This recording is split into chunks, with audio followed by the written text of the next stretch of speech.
berfungsi dengan lebih baik. Pasien didiagnosis masuk adenoma hipofisis berdasarkan gejala klinis dan pencitraan dan laboratorium pada tahun 2011. Sebagai perjalanan penyakit, ini terlihat bahwa dari tahun 2011 pasien itu ada mengeluh penglihatan yang kurang, lapang pandangnya menyempit, adanya sakit kepala, dan tingginya itu lebih dari anak-anak seusianya. Pasien waktu itu sudah berobat, dilakukan pemeriksaan MRI, didapatkan kesan adanya suatu makroadenoma hipofisis. Kemudian dilakukan pemeriksaan growth hormone, ternyata growth hormonnya tinggi. Pasien menjalani operasi transfenoid dengan hasil PA itu adalah adenoma hipofisis. Di tahun 2012 pasien mengeluh lagi penglihatan buram, lapang pandang menyempit, muncul lagi sakit kepala. Setelah itu dijumpai keluhan poliuria. Pasien mendapatkan terapi minirin nasal spray. Kemudian pasien di tahun 2015 dan di tahun 2016 kembali melakukan operasi 2 kali karena keluhannya muncul kembali, dan dari evaluasi didapatkan adenoma hipofisisnya kembali membesar. Tinggi pasien pada itu sudah mencapai hampir 2 meter. Nah, di sini pasien mendapatkan terapi dengan bromokriptin. Di tahun 2017 dilakukan lagi MRI kepala karena ada keluhan lagi, nyeri kepala, kemudian gangguan lapang pandang, dilakukan lagi makroadenoma hipofisis. Di sini pasien menjalani operasi yang keempat. Kemudian dari evaluasi 1 tahun setelah melakukan operasi, ternyata masih dapatkan adanya makroadenoma hipofisis dengan growth hormone yang masih tinggi.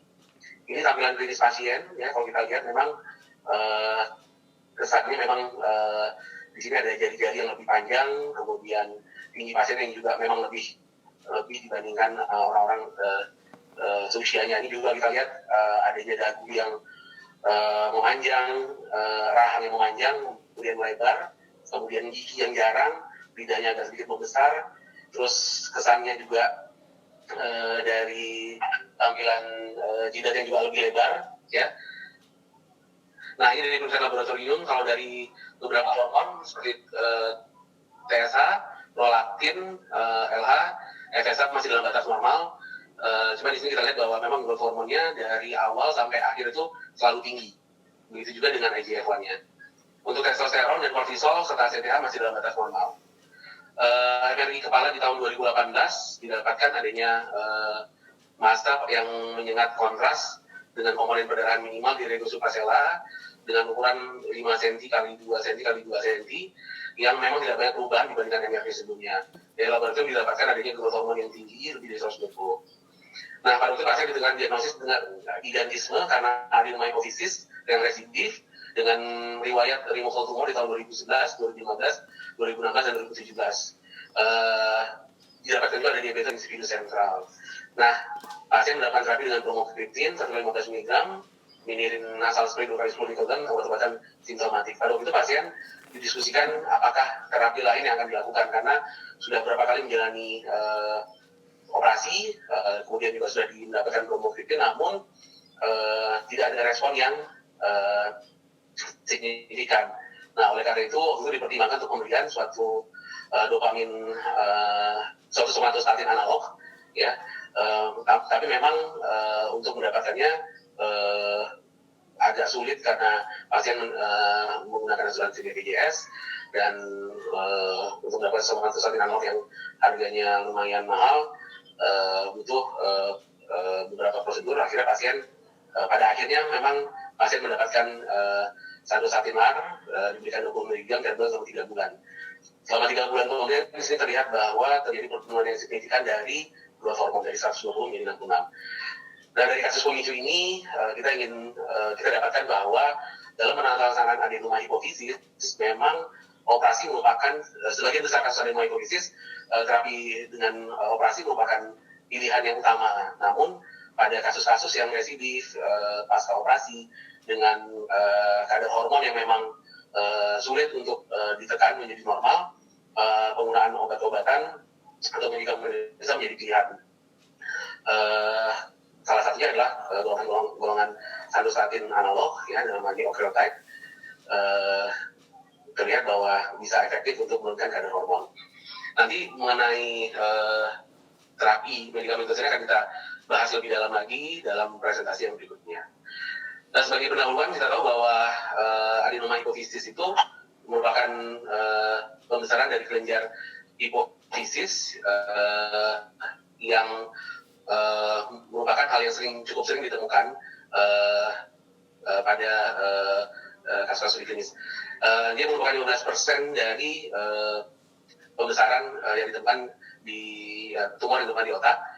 Urutan ketiga di bawah meningioma dan glioma, dan 90% dari adenoma hipofisis ini dia bersifat jinak dan tumbuhnya perlahan.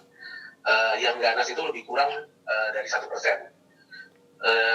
Kalau kita melakukan otopsi dan MRI pada orang dari individu normal, ternyata kita dapatkan kejadian insidental loma itu bisa sampai 10-20% pada populasi umum yang melakukan pemeriksaan.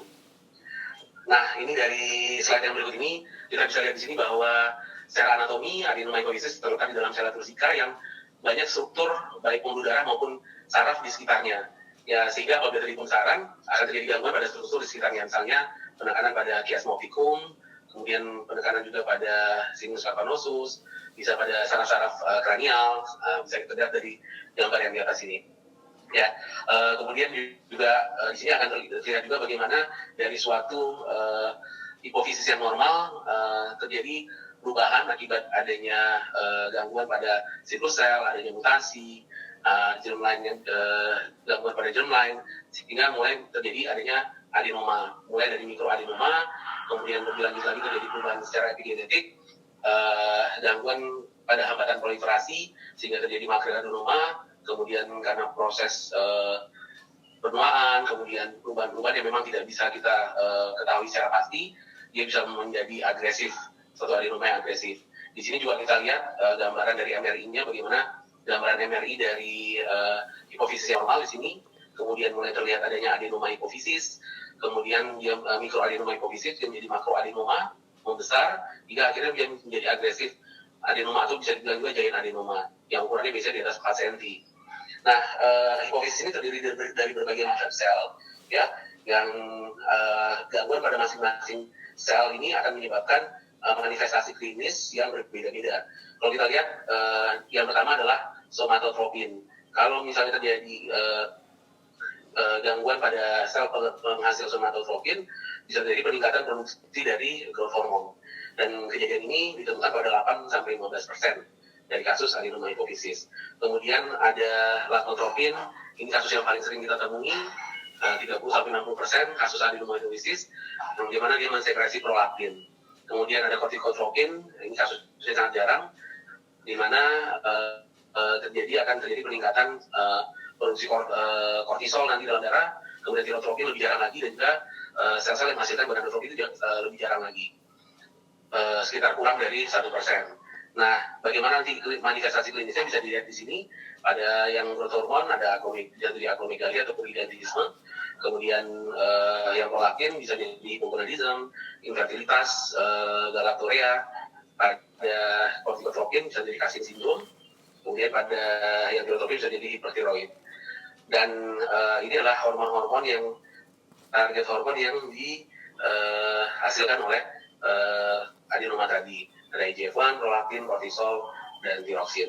Jadi di sini sangat terlihat jelas bagaimana anatominya, perubahan-perubahan yang terjadi, apa yang terjadi, kemudian hormon-hormon apa saja yang dikeluarkan, yang nantinya ini akan membantu kita dalam menata laksana pasien dan tentunya juga mendiagnosis kelainan yang ditemukan pada pasien. Ini secara lebih detail lagi, tadi kita lihat adanya halangan terhadap penghambatan proliferasi, adanya peningkatan growth factor, adanya faktor-faktor tadi disregulasi, menyebabkan sel yang nantinya akan memproduksi hormon-hormon yang spesifik tergantung dari gen hormonnya, bisa prolaktin, growth hormone, ACTH ataupun TSH. Cuma di sini kita lihat bahwa di permukaan sel-sel tersebut ternyata ada reseptor-reseptor somatostatin ataupun dopamin yang nanti bisa dimanfaatkan dalam terapi pada adenoma hipofisis yang fungsional. Nah, ini klasifikasi adenoma hipofisis itu ada ukuran, kemudian fungsi, kemudian berdasarkan hormon yang dihasilkan. Secara ukuran kita kenal adanya mikroadenoma yang ukurannya kurang dari 1 cm, makroadenoma yang ukurannya 1-4 cm, dan giant adenoma yang lebih dari 4 cm. Kemudian berdasarkan fungsi ada functioning dan non-functioning, sedangkan berdasarkan hormon seperti sudah dijelaskan tadi, bisa ada peningkatan hormon prolaktin, growth hormone, ada kortikotropin, kemudian thyroid stimulating hormone ataupun luteinizing maupun follicular stimulating hormone. Nah, di antara hormon ini sudah dijelaskan tadi, memang paling banyak kita temui adanya kasus-kasus yang mensekresi prolaktin dan growth hormone, kira-kira 40% untuk yang prolaktin dan 20% untuk yang growth hormone. Sedangkan untuk yang ACTH, FSH, dan TSH itu jauh lebih kecil. Nah, yang sebelah kanan ini bisa dilihat, ini data yang kita kumpulkan dari pasien-pasien adenoma hipofisis yang datang ke RSCM di tahun 2007 sampai 2014. Ternyata memang tidak jauh berbeda, cuma di sini kita lebih banyak mendapatkan yang kasus mensekresi growth hormone akromegali dibandingkan yang prolaktinoma. Untuk kejadian yang tirotropin maupun kortikotropin sangat jarang ya. Untuk yang kortikotropin hanya satu kasus ya, yaitu yang menderita Cushing disease. Nah, di kita lebih banyak kasus-kasus makroadenoma dibandingkan mikroadenoma. Jadi sebagian besar kasus itu makroadenoma, jadi memang tentunya tata laksananya butuh tindakan operatif selain terapi medikamentosa. Kalau ini di bawahnya terlihat gambaran dari mikroadenoma, makroadenoma maupun giant adenoma. Nah, gambaran klinisnya memang tergantung dari hormon yang dihasilkan. Kalau pada prolaktinoma itu bisa jadi hypogonadism dan galactorea. Kalau yang growth hormone bisa dari akromegali maupun gigantism. Kita tahu kalau dia meningkatnya sebelum sebelum pubertas, itu biasanya terjadi adalah gigantism, dan kalau setelah pubertas biasanya yang terjadi adalah akromegali karena tulang-tulang panjang sudah tertutup, jadi pertumbuhannya tidak lagi ke atas tapi ke samping. Jadi pelebaran dari tulang-tulang yang terjadi. Pada kortikotropin bisa jadi Cushing disease, kemudian bisa jadi mix antara growth hormone dan prolaktin, bisa jadi manifestasinya ada akromegali maupun ada hypogonadism. Yang lainnya bisa dibaca pada slide ini. Nah, clinical presentation ini memang balik-balik lagi terjadi tergantung dari sekresi hormon yang dihasilkan dan biasanya akibat penekanan dari tumor ke lingkungan sekitar, misalnya gangguan penglihatan. Gejala-gejala lain termasuk adanya gangguan nervus kranial, epilepsi akibat penekanan pada lobus temporal, ada hidrosefalus kalau dari penekanan pada ventricle, kemudian adanya rhinorrhea karena cerebrospinal fluid yang keluar. Gejala-gejala memang sangat tergantung dari tipe sel dan hormon yang dihasilkan. Ini kita bisa lihat di sini. Ini data dari RSM juga, bahwa ternyata di pasien-pasien dengan adenoma hipofisis memang paling banyak itu gangguan penglihatan.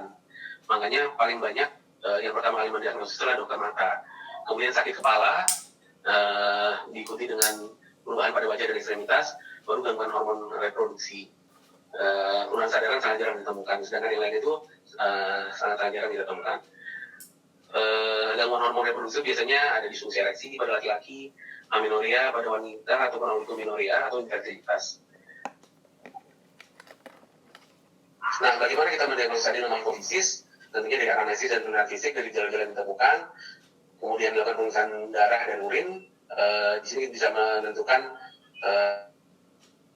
hormon apa yang dihasilkan ataupun apa yang kurang. Tentunya imaging sangat penting, terutama CT scan ataupun MRI hipofisis. Kemudian tes lapang pandang untuk mengetahui apakah sudah ada penekanan ke nervus opticus. Nah, pilihan terapi memang utamanya adalah pembedahan, ya.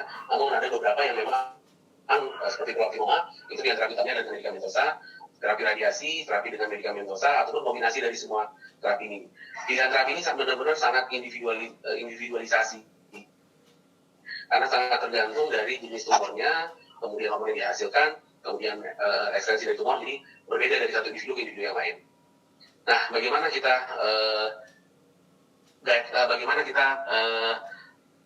pendekatan untuk menata laksana adenoma hipofisis? Nah, ini ada alur yang bisa kita gunakan. Jadi pada kasus-kasus misalnya dengan mikroadenoma, kalau dia ada mensekresi hormon dan itu adalah prolaktinoma, maka pilihan utamanya adalah terapi medikamentosa dengan antagonis dopamin. Sedangkan bila yang ditemukan hormon lain dengan growth hormon, ACTH ataupun TSH, maka pilihan utamanya adalah pembedahan. Nah, namun bila tidak mensekresi hormon, kita akan melakukan evaluasi melalui pemeriksaan MRI berkala pada tahun pertama, tahun kedua, dan tahun kelima. Kalau nggak ada perubahan, biasanya terapi konservatif. Sedangkan bila terjadi pertumbuhan tumor, ada gangguan penglihatan, dan adanya insufisiensi dari hipofisis, maka pilihannya adalah operasi. Sedangkan bila kasusnya merupakan suatu makroadenoma, maka kita harus memastikan ada nggak sekresi hormon, ada sekresi hormon atau tidak, kemudian ada gangguan penglihatan atau tidak. Kalau jelas ada sekresi hormon, biasanya diterapi dengan medikamentosa yang sesuai dengan hormon yang dihasilkan misalnya pada prolaktinoma. Namun kalau tidak ada hipersekresi hormon, kita lihat ada gangguan penglihatan atau tidak. Kalau ada, dilihat kadar prolaktinnya. Kalau kadar prolaktinnya tinggi, tetap pilihan utamanya adalah terapi medikamentosa. Namun kalau rendah, pilihan utamanya adalah pembedahan. Namun kalau tidak ada gangguan penglihatan, biasanya kita follow up berkala dengan pemeriksaan MRI. Kalau ada peningkatan dari volume tumor, dilakukan operasi. Kalau tidak, dilakukan observasi saja. Nah, sekarang kita masuk pada topik terapi medikamentosa pada tumor hipofisis yang adenoma hipofisis yang fungsional. Jadi memang terapi medikamentosa ini memang paling baik dan paling sering dilakukan pada tumor-tumor yang menghasilkan prolaktin. Sedangkan pada tumor-tumor yang menghasilkan hormon-hormon yang lain, pemberian terapi medikamentosa itu sangat tergantung pada situasi dan kondisi tertentu. Misalnya pada hormon yang tidak terkontrol pasca operasi, kemudian pasien tidak ingin dilakukan operasi, ataupun gejala yang persisten walaupun sudah dilakukan operasi dan radioterapi. Yang pertama kita masuk ke prolaktinoma. Prolaktinoma biasanya diterapi dengan menggunakan dopamin antagonis.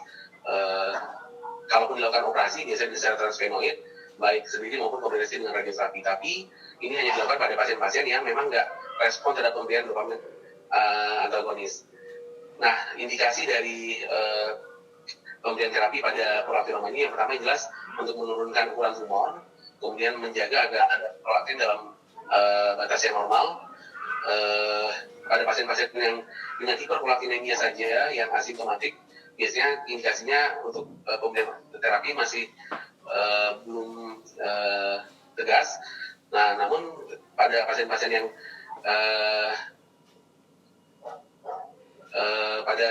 dan tidak ada konsensus yang spesifik untuk terapi pada pasien-pasien asimptomatik dengan mikroprolaktinemia, karena kalaupun tidak diterapi biasanya pertumbuhan-pertumbuhan itu sangat-sangat jarang terjadi. Jadi kita tidak perlu buru-buru untuk memberikan terapi medikamentosa. Ini dikasihkan misalnya identitas, ada defeknologis, ada galaktoria yang mengganggu, ada hipogonadisme yang berkepanjangan, adanya gangguan pada perkembangan pubertas, adanya mencegah terjadinya osteoporosis pada wanita, kemudian ada penurunan libido, gangguan menstrual, Hirschsprung dan impotensi. Nah, ini merupakan indikasi diberikan terapi pada prolaktinoma. Nah, bagaimana algoritmanya apabila terjadi kenaikan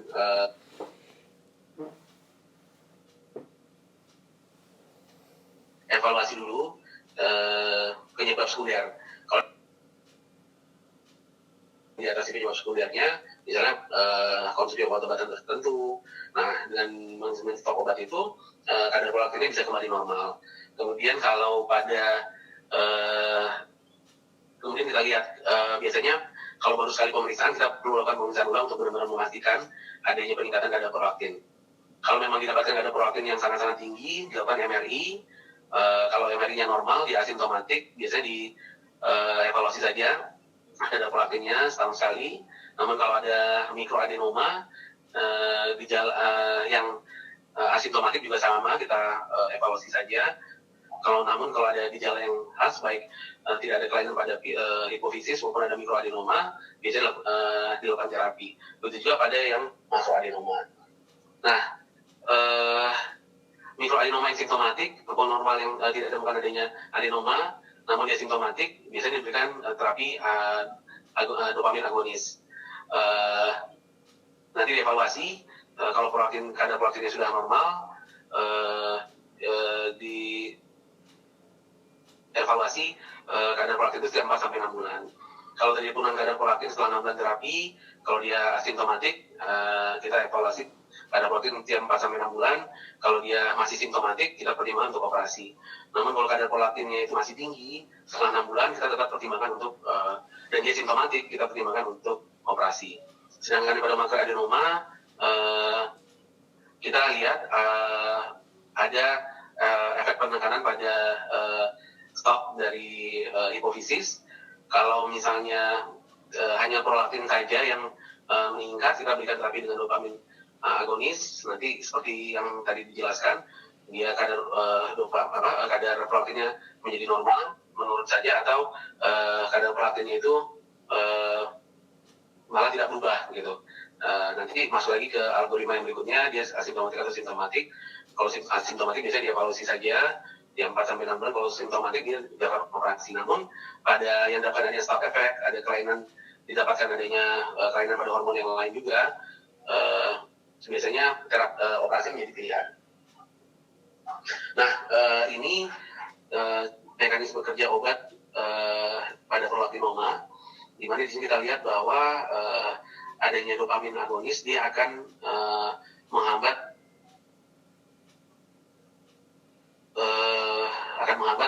peningkatan dari produksi dari prolaktin, sehingga kadar prolaktin bisa menjadi turun.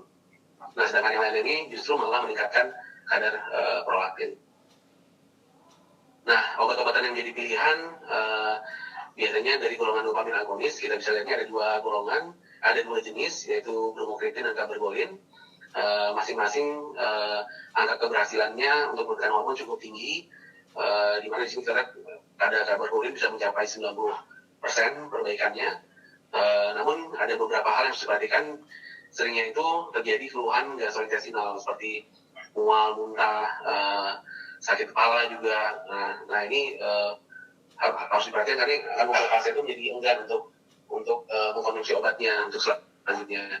Yang jadi bisa kita akali dengan cara misalnya minum obatnya itu menjelang tidur seperti itu, atau kita berikan sesudah makan. Nah, di tabel yang di bawah bisa terlihat bagaimana efektivitas baik bromokreatin maupun cabergolin. Kalau di sini terlihat bahwa kedua-duanya kurang lebih sama kemampuannya dalam menurunkan hormon prolaktin. Namun memang kita lihat di sini pasien-pasien yang mendapatkan cabergolin sedikit lebih banyak yang turun kadar prolaktinnya, kemudian match-nya kembali normal, kemudian ukuran tumornya juga bisa mengecil lebih dari 50%. Nah, biasanya penurunan tumor itu bisa terjadi setelah konsumsi obat selama 1-2 minggu, namun pada beberapa kasus bisa sampai beberapa bulan. Oleh karena itu biasanya MRI untuk evaluasi dilakukan setelah 2-3 bulan. Biasanya fertilitas itu bisa cepat kembali pada kondisi prolaktin yang normal, bukan pada kondisi prolaktin yang terlalu rendah. Dan kalau sudah mendapatkan terapi dan kadar prolaktin turun selama 2 tahun, dia sudah terapi selama 2 tahun, kadar prolaktin sudah mulai normal, kemudian ukuran tumor sudah mengecil lebih dari 50%, dosis dari dopamin agonisnya sudah bisa kita tapering off, kita turunkan perlahan. Nah, bagaimana pada kehamilan? Memang di sini katakan bahwa tidak ada bukti bahwa pemberian bromokreatin atau cabergolin itu selama kehamilan bisa menyebabkan teratogenisitas, dan resiko aborsinya juga dilihat di sini tidak ditemukan ada bukti untuk kejadian aborsi. Kalau misalnya tumor sebelum dia hamil itu kurang dari 1 cm, biasanya terapi dengan dopamin agonisnya di stop dulu, karena kemungkinan tumor itu membesar atau kecil. Namun kalau tumor sebelum hamilnya itu lebih dari 1 cm sebelum hamil, bromokreatin disarankan untuk digunakan rutin selama kehamilan untuk mencegah ekspansi dari tumor.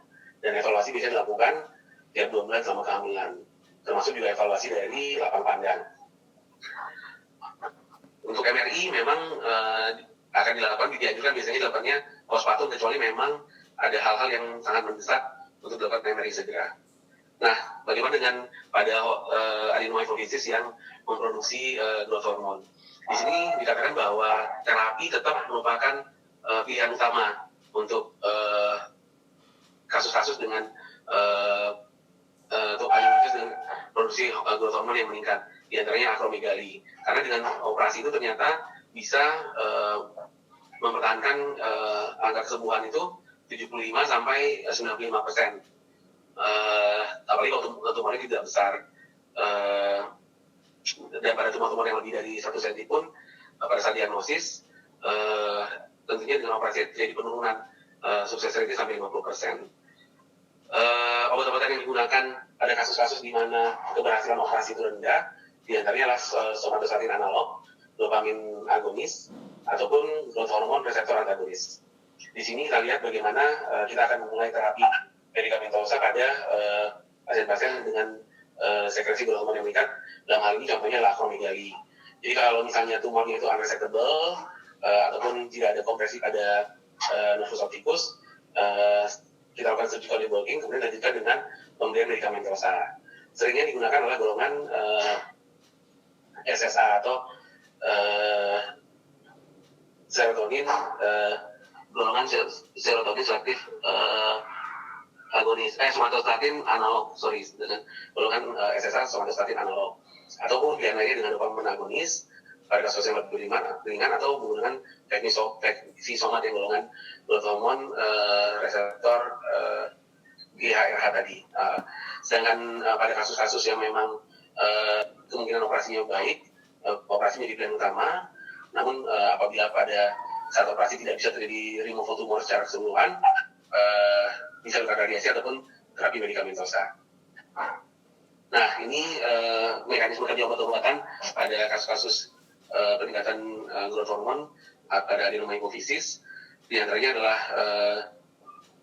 golongan SSA yang dia bisa menghambat sekresi growth hormone langsung maupun secara tidak langsung. Kemudian dopamin agonis yang menempel pada dopamin reseptor, dia juga bisa menghambat sekresi dari growth hormone maupun secara tidak langsung IGF-1, sekresi IGF-1. Sedangkan pada growth hormone reseptor antagonis, dia tidak mensupresi produksi dari growth hormone, namun dia menghambat sekresi dari IGF-1. Jadi golongan GHR antagonis ini dia tidak menyebabkan pengecilan dari tumor, tapi dia mencegah aktivitas dari IGF-1 di reseptor-reseptor di luar hipofisis. Nah, di sini kita bisa lihat pilihan obatnya, golongan dopamin agonis bisa menggunakan cabergoline maupun bromokriptin, walaupun dikatakan cabergoline efeknya lebih baik pada kasus growth hormone producing tumor dibandingkan bromokriptin. Kemudian somatostatin analog yang sudah tersedia di Indonesia saat ini adalah golongan octreotide, kemudian ada juga lanreotide dan pasireotide. Sedangkan yang untuk GHR antagonis itu ada Visomat. Nah, di sini kita lihat bahwa rata-rata keluhannya efek dari obat ini merupakan keluhan pada gastrointestinal dan bisa juga terbentuk batu-batu. Nah, ini kita membandingkan penggunaan golongan SSA dengan obat golongan lain, di mana pada golongan SSA ini kontrol terhadap produksi growth hormone dan IGF-1 itu bisa mencapai 68% diturunkannya, kemudian juga mengontrol pertumbuhan tumor, dan biasa digunakan sebagai first line terapi untuk medikamentosa pada peningkatan growth hormone. Sedangkan untuk yang dopamin agonis, biasanya kalau monoterapi dia efektif pada kurang dari 10% pasien, terus ada efek GI yang cukup mengganggu. Sedangkan pada GHR reseptor antagonis, dia tidak mempunyai efek terhadap pengecilan tumor dan bisa mengganggu, menyebabkan gangguan fungsi hati. Namun kadar IGF-1 bisa mencapai 0 pada lebih dari 90% pasien. Nah, ini tadi bagaimana mekanisme somatostatin analog atau octreotide ini, dia menghambat produksi growth hormone yang secara langsung juga menurunkan produksi IGF-1, sehingga mencegah efek dari growth hormone di organ-organ perifer, misalnya ukuran jari yang membesar seperti itu. Dan juga dia bisa menyebabkan kemunculan dari tumor yang di hipofisis sendiri. Dia bisa digunakan sebagai second line, misalnya sudah operasi, di mana target dari growth hormone tidak tercapai, dan volume kontrolnya juga tidak tercapai, maupun sebagai first line, misalnya pada kasus-kasus yang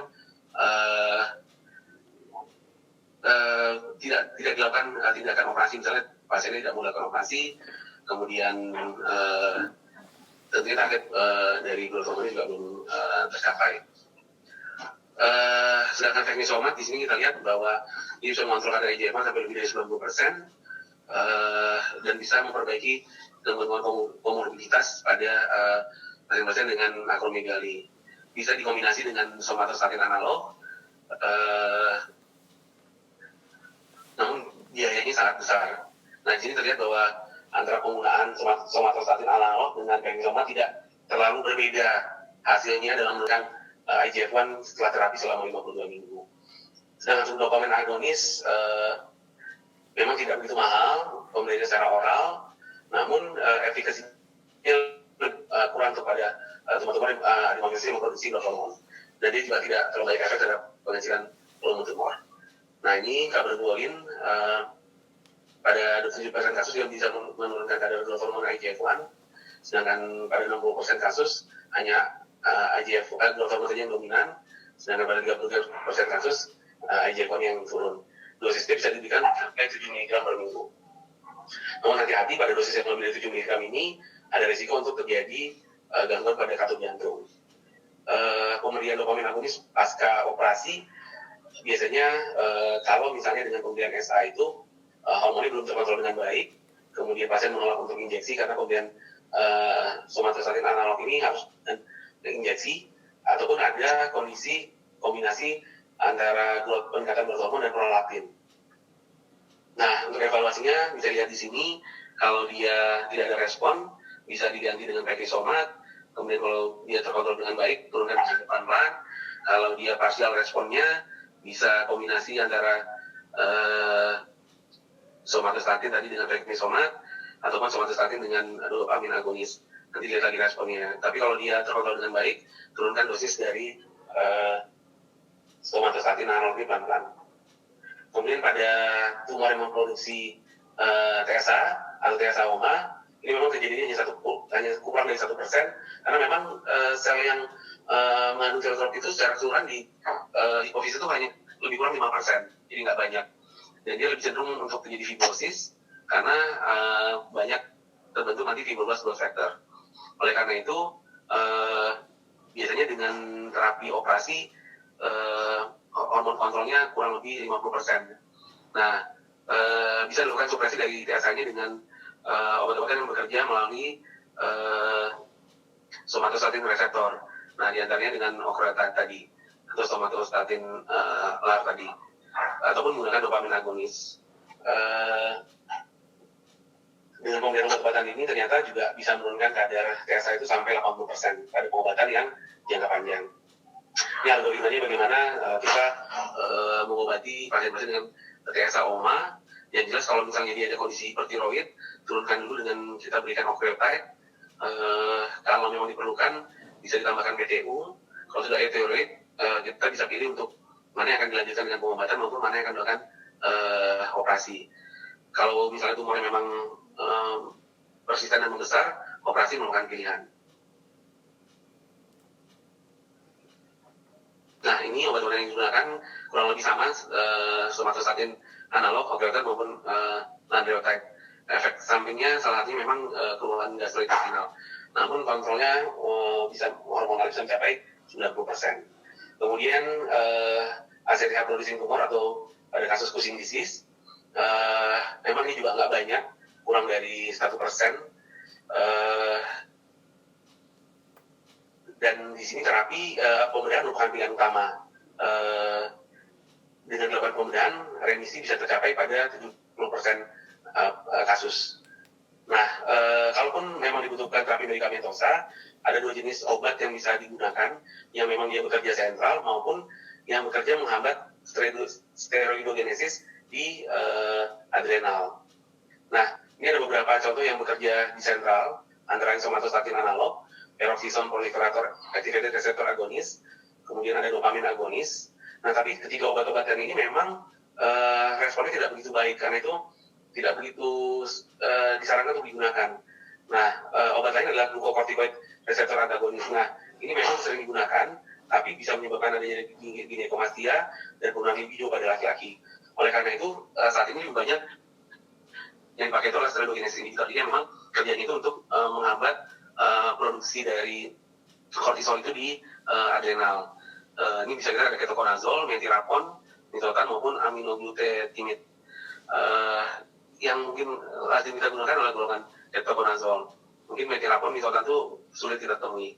Nah, memang efek-efek dari pemberian obatnya adalah gangguan gastrointestinal, gangguan pada fungsi hati, ada ginekomastia, dirawat dan lain-lain bisa dibaca di sini.